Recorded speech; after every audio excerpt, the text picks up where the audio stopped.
చాలా సెన్సిటివ్ హృదయం ఉన్న వాళ్ళు ఉంటారు కదా, అలాంటి వాళ్ళు ఈ సినిమాకి వెళ్ళకపోవడమే మంచిది.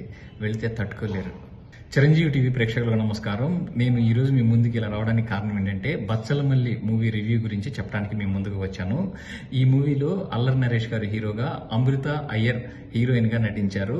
ఈ సినిమా ఆద్యాంతం చాలా అద్భుతంగా తెరకెక్కించారు దర్శకుడు. అయితే నరేష్ గారు ఈ సినిమాలో యాక్టింగ్కి వేరే లెవెల్ అని చెప్పొచ్చండి. అంత అద్భుతంగా నటించారు. ఈ సినిమా అనే కాదు, ఏ సినిమాలో ఏ క్యారెక్టర్ ఇచ్చినా నరేష్ గారు అంతే అద్భుతంగా నటిస్తారు. అమృత అయ్యర్ ఈ సినిమాలో అద్భుతంగా కనిపించారు. దర్శకుడు ఆమెని చాలా హుందాగా, అందంగా, ఆకర్షణీయంగా చూపించారు. డైరెక్టర్ ఆఫ్ ఫోటోగ్రఫీ కూడా అద్భుతంగా ఉంది. ఈ సినిమాకి మ్యూజిక్ అందించిన వారికి ఫ్యూచర్లో చాలా గొప్ప అవకాశాలు వస్తాయండి. అంత క్లాసికల్ మ్యూజిక్ అందించారు.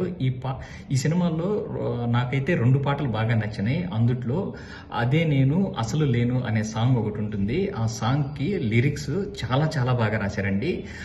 అయితే ఆ సాంగ్కి ఎవరైతే ఆ సాంగ్ అంటే ఈ సినిమా మొత్తానికి సంగీతం సమకూర్చిన వాళ్ళు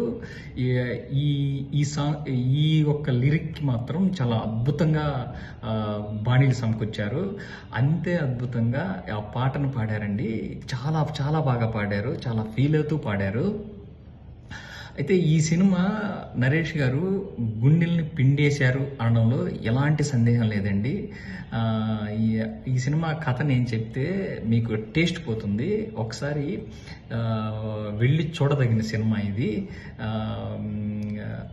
అయితే నేను సజెషన్ ఏమి ఇవ్వాలనుకుంటున్నానంటే, వీక్ హార్ట్ ఉంటుంది కదా, అలాంటి వాళ్ళు అయితే దయచేసి ఈ సినిమాకి వెళ్ళకండి. ఎందుకంటే మీ హార్ట్ బ్రోక్స్ అవుతాయి.